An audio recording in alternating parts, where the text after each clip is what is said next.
Olá a todos, sejam muito bem-vindos para mais uma aula de legislação da educação. Vamos então novamente tratar sobre leis que caem em concurso público para professor e vamos dar continuidade, porque agora vamos falar sobre, passamos então dos deveres e vamos falar o que vem na seguida, o que vem na sequência na Constituição Federal 88. Vai falar sobre currículo.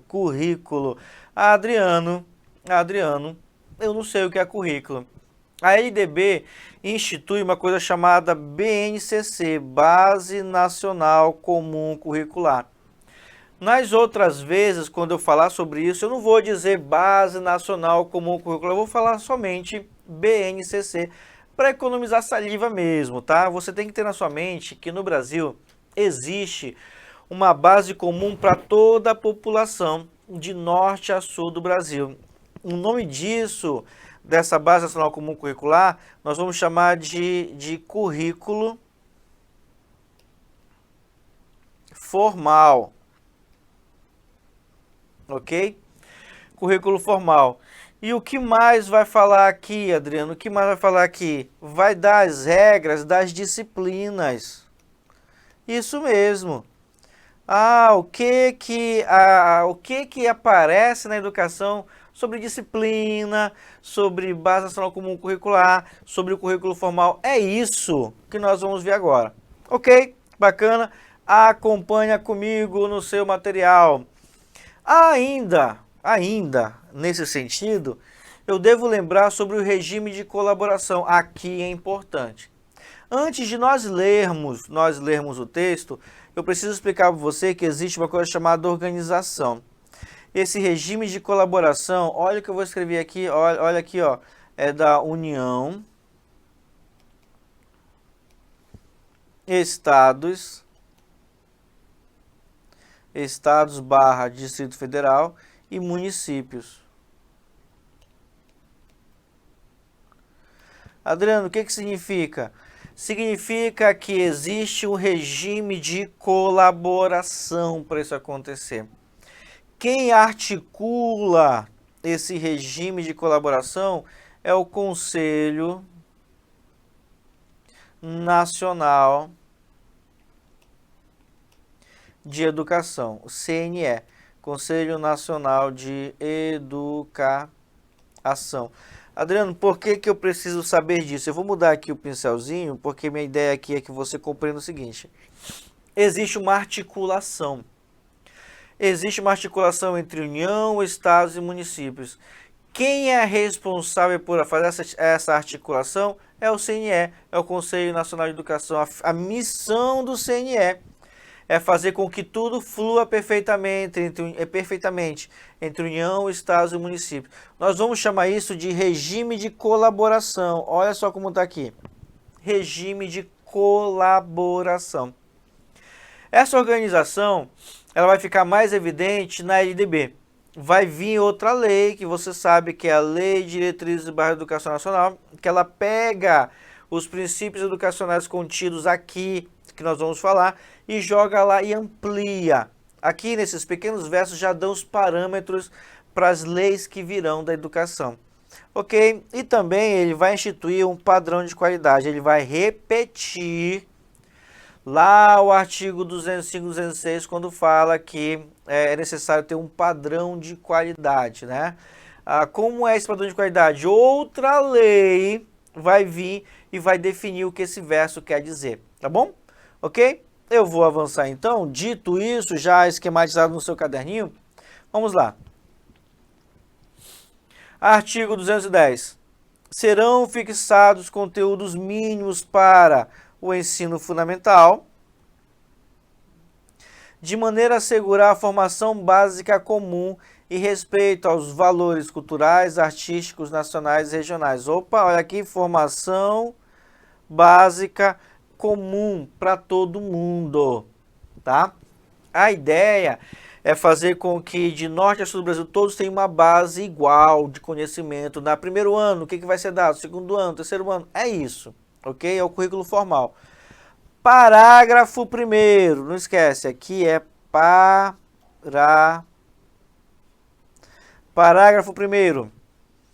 O ensino religioso de matrícula facultativa constituirá disciplinas dos horários normais das escolas públicas do ensino fundamental. A primeira regra que ele vai dizer para nós é sobre qual disciplina?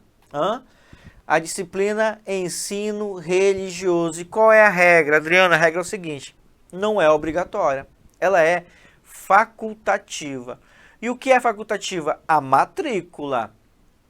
Ou seja, o ensino religioso, os legisladores, quando criaram isso aqui, eu vou colocar a tela toda para você me ver melhor. Eles imaginaram o seguinte: olha, é necessário que a pessoa tenha uma formação voltada para a religião. Hoje, o pensamento seria diferente. Hoje, os legisladores iam falar: não, tem que separar igreja do Estado, o Estado laico, tem que... Hoje, e acredite, já tentaram tirar esse verso aqui, só que em Brasília, né, a bancada evangélica não permitiu. Por quê? Porque para eles é necessário, sim, a educação religiosa, o ensino religioso. Mas a ideia aqui é o seguinte: você tem que entender que uma coisa é obrigado e outra é facultativo. O que é obrigado? A oferta. Tem que ofertar a educação ao ensino religioso. O que é facultativo é quando o pai matricula aquela criança, ou seja, o pai, eu não sei se você sabe, mas o pai pode chegar na escola e falar assim: olha, meu filho, eu não quero que ele assista a aula de ensino religioso. Aí a diretora vai falar: mas por quê? Eu tenho meu direito de não permitir que meu filho assista. E está correto, porque no Brasil a matrícula na disciplina de ensino religioso ela é facultativa. Essa regra é muito explorada em questões de prova. Fica atento quanto a isso. Parágrafo 2º, o que está escrito aí? O ensino fundamental regular será ministrado em qual língua? Se você estiver no Brasil, o ensino será em língua portuguesa. O professor tem que falar português. Exceção. Qual é a exceção? Assegurar às comunidades indígenas também a utilização de suas línguas maternas. Então, exceção. A regra é língua portuguesa. Está no Brasil, vai ensinar. Não pode ensinar em francês, não pode ensinar em espanhol, não pode ensinar em italiano, não pode ensinar em alemão, como já tentaram fazer lá em certas cidades. Não.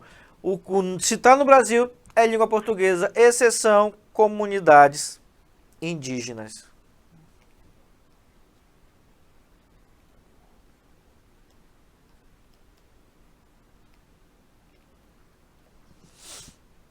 Exceção comunidades indígenas. Ficou claro?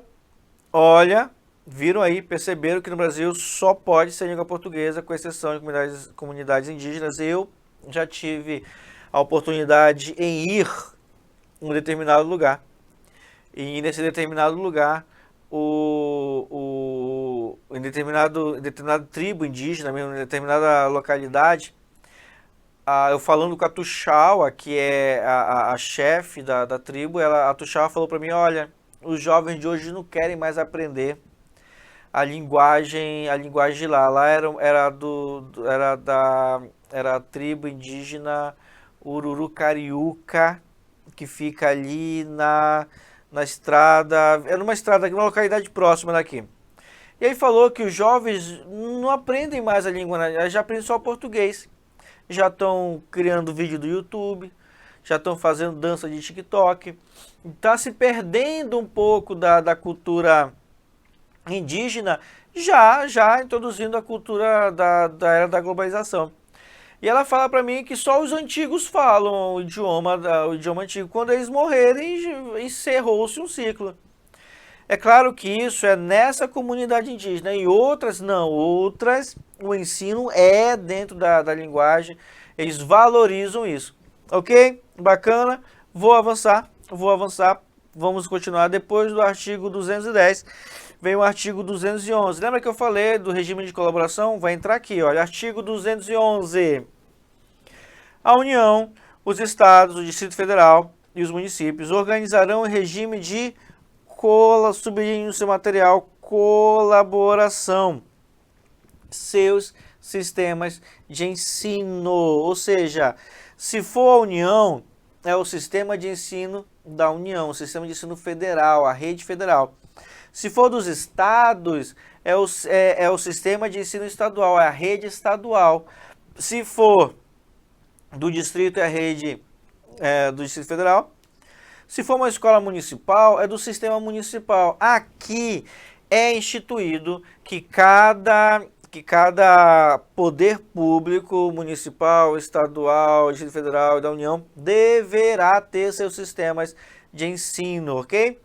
Essa organização, claro, vai ser em regime de colaboração. Olha o que diz o parágrafo 1º, acompanha comigo. A União organizará o Sistema Federal de Ensino dos territórios, financiará as instituições de ensino públicas federais, exercerá em matéria educacional função redistributiva e supletiva,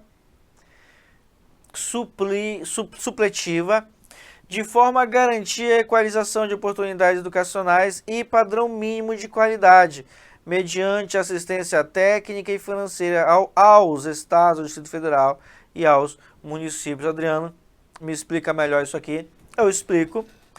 O que eu vou desenhar agora, essa tabela que eu vou desenhar agora, vai te ajudar a entender melhor. O que eu quero é que você tente reproduzir isso tenta fazer sozinho depois, ok? No Brasil, existem 2 níveis de educação. A educação básica, olha aqui, a educação básica e a educação o quê? Educação superior.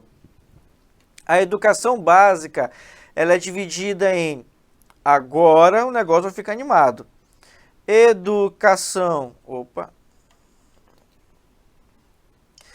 educação básica é dividida em educação infantil, primeira etapa da educação básica, educação infantil. Que mais? O ensino fundamental.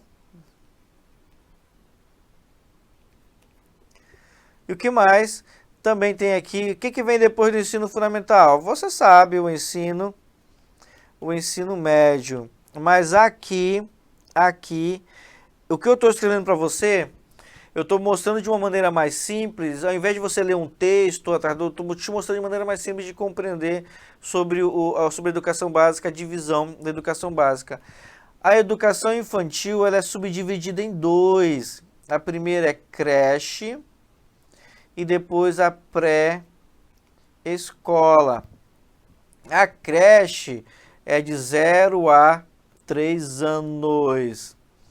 A pré-escola, 4 e 5 anos.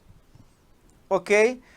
Lembra qual é a idade obrigatória na escola? Lembra dela? A idade obrigatória na escola é 4 e 5 anos. Ou seja, a pré-escola é a única da educação infantil, dessa divisão, que ela é obrigatória. A creche não é.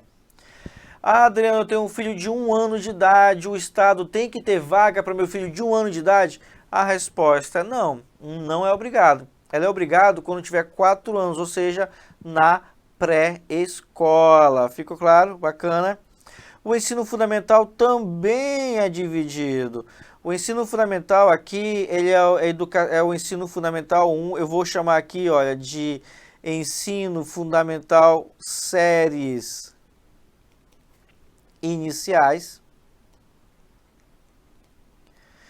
que é o 6º ao 9º ano, ok? Séries iniciais 6º ao 1º ao 5º ano, já estou avançando, já minha cabeça está lá na frente. As séries iniciais é 1º ao 5º ano. E o ensino... opa, só um minuto aqui. Rapaz. Então, ensino fundamental 2. Se aqui é o ensino fundamental 1, aqui é o ensino fundamental 2, séries finais.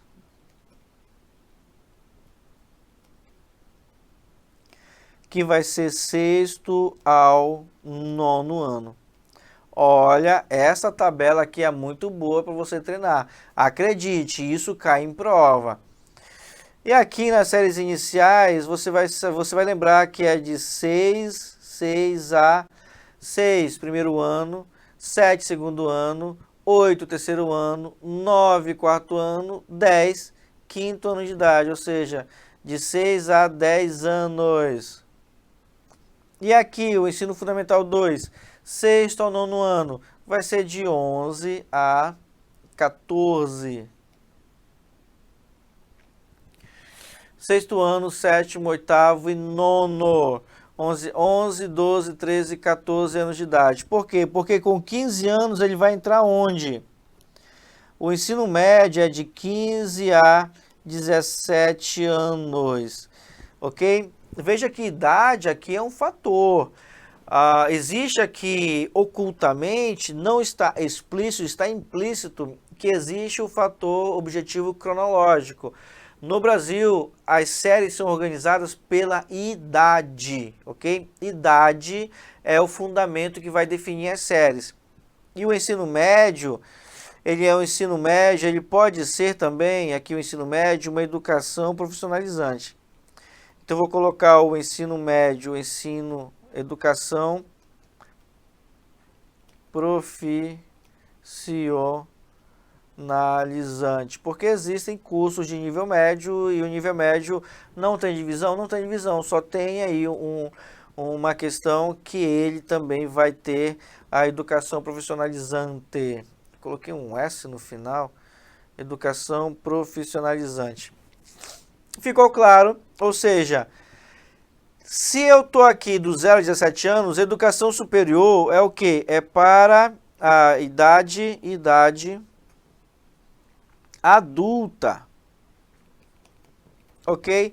Então, nessa tabela, nós trabalhamos os níveis e modalidades de educação.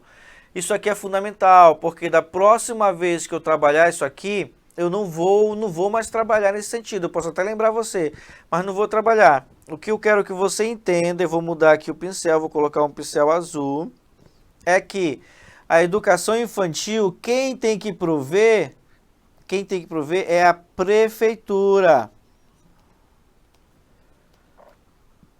Prefeitura. O ensino fundamental é a prefeitura. E o ensino médio é quem? É o Estado. Qual é a regra? A regra é que a prefeitura vai prover educação infantil, mas a prioridade é o ensino fundamental.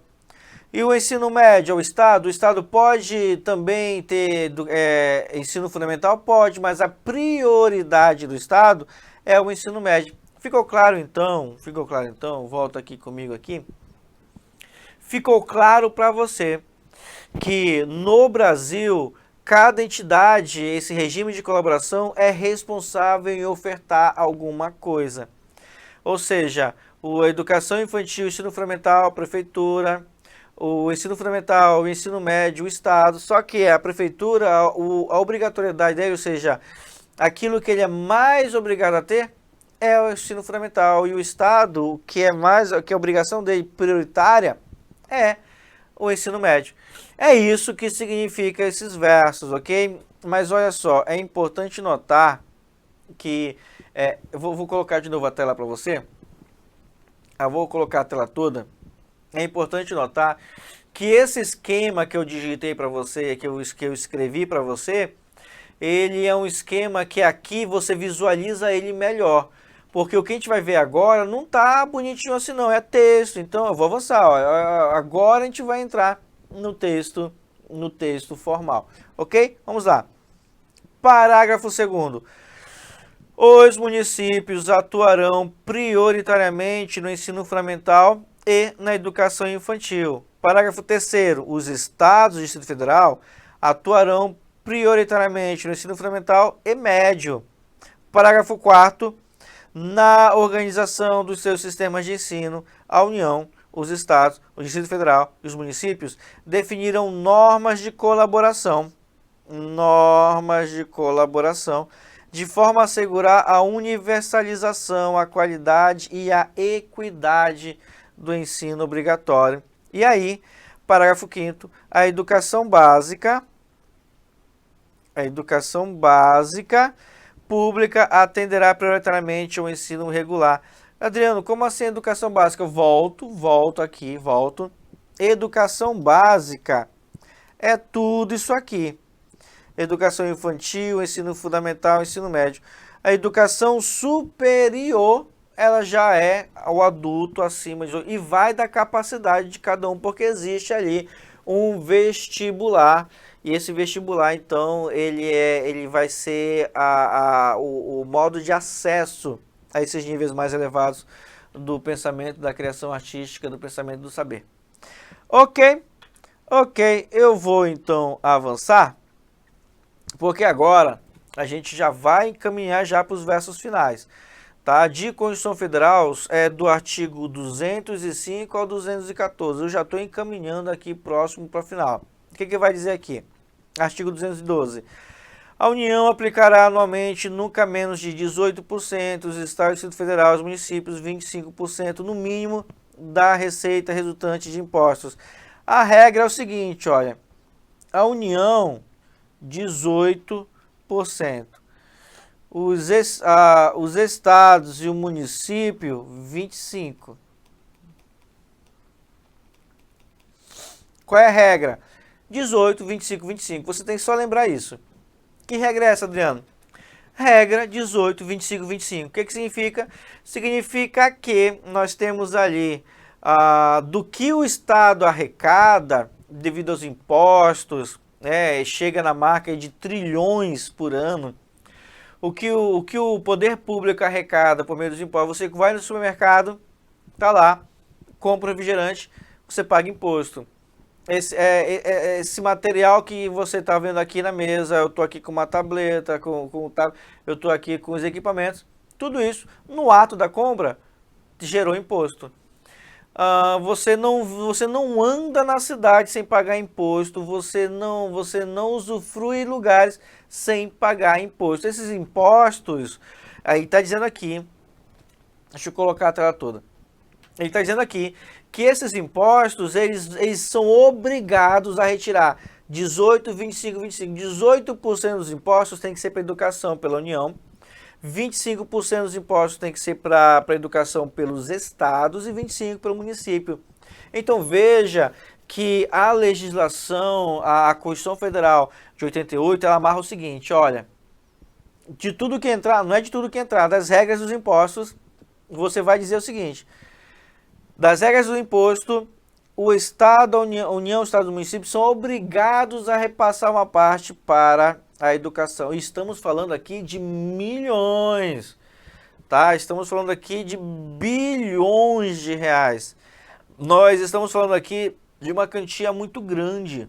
Essa quantia muito grande, ela é uma quantia na qual o Estado tem que reverter na educação. Comprar material didático, comprar carteira, pagar o salário dos professores, tem que comprar lousa, tem que pagar conta de água, manter-se, pagar conta de água, construção de prédios, construção da acessibilidade àquelas rampas, construção da cantina, servir, tudo que envolve a escola não sai de graça, alguém paga a conta, né? Alguém paga. Sou eu e você, nós pagamos a conta da educação pública, aliás, da educação básica, como você viu aí. Então, essa divisão de receitas faz com que não seja uma caridade.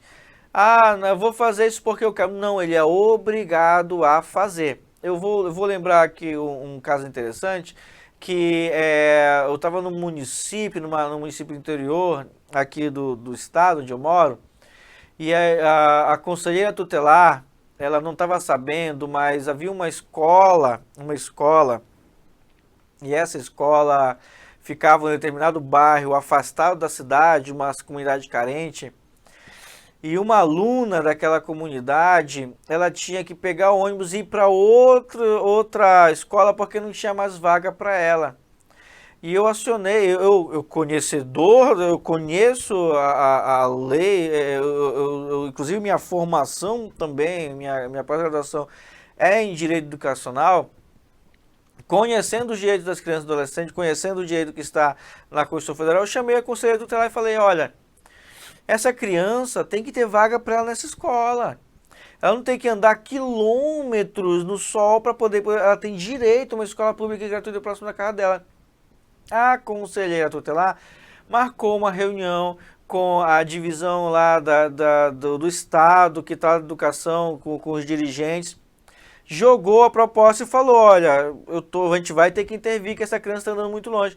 E conseguir uma vaga para ela, né? Então você percebe que muitas vezes a população não conhece os direitos. Muitas vezes a população está por fora, mas na verdade o que a gente tem que lutar sempre é pelo direito à educação, ok? Não é favor, gente, o Estado tem que prover. Ficou claro? Volto a tela toda, vamos lá. Artigo 213, fechado aqui o artigo 212, você tem que saber a regra do 18, 25, 25, tá bom? Artigo 213, eu tô aqui, ó, artigo 213, vamos lá. Os recursos públicos serão destinados às escolas públicas, podendo ser dirigidos às escolas comunitárias, confessionais ou filantrópicas. Eu preciso dizer para vocês, a regra é o seguinte, olha, Adriano, só quem recebe verba é a escola pública? A resposta é não. A escola pública tem que receber verba, mas aqui ele dá exceção. Olha só, as escolas comunitárias, assim entendidas aquelas escolas que são financiadas pela própria comunidade ou entidade de associação de líderes comunitários, as confessionais ou as filantrópicas. Adriano, o que é uma escola confessional? Escola confessional, eu poderia aqui definir de várias maneiras, mas uma maneira para você entender, a melhor maneira possível, é dizer que escola confessional é aquela que predomina, que confessa uma religião. Exemplo, Escola Santa Terezinha, é uma escola confessional. Escola Adventista, uma escola confessional. Escola Batista, tem lá, Escola Batista Canaã, Escola Batista Escola Batista... Ou seja, escolas confessionais aquelas que têm um viés confessional, um viés religioso. Ficou claro, ok? Aqui você tem que entender isso. Então, as comunitárias, aquelas mantidas pela associação de pais, dos comunitários que ficam em um local isolado, um chapéu de palha, também pode receber dinheiro de educação profissional? Pode. As escolas confessionais podem, desde que elas comprovem que elas não estão lá para ganhar dinheiro. E as filantrópicas? Escolas filantrópicas são aquelas que praticam a filantropia. São aquelas que praticam a filantropia no sentido de poder fazer um serviço particular, mas esse serviço particular possui bolsas. As pessoas possuem bolsas. Eu vou dar um exemplo de uma fundação que não sei se tem na sua cidade, não sei se tem no seu bairro, é chamada Fundação Bradesco. Eu não estou fazendo comercial, não.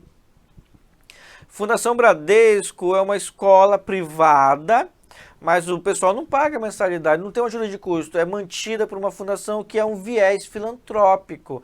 É isso que significa, ok? Desde que, olha, inciso 1, aqui ó, inciso 1, desde que comprove finalidade não lucrativa, deixa eu só tirar isso aqui, desde que comprove finalidade não lucrativa e apliquem seus excedentes financeiros em educação. E 2, assegurem a destinação de seu patrimônio a outra escola comunitária, filantrópica, confessional ou poder público, no caso de encerramento de suas atividades, ok?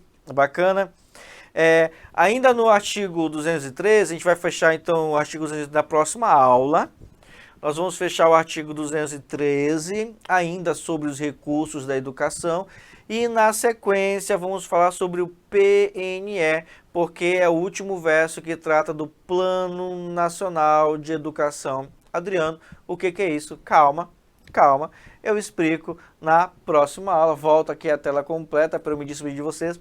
Vamos ver então na próxima aula o final já o final do conteúdo que trata a Constituição Federal. Combinados então? Vejo vocês daqui a pouco. Um forte abraço e valeu!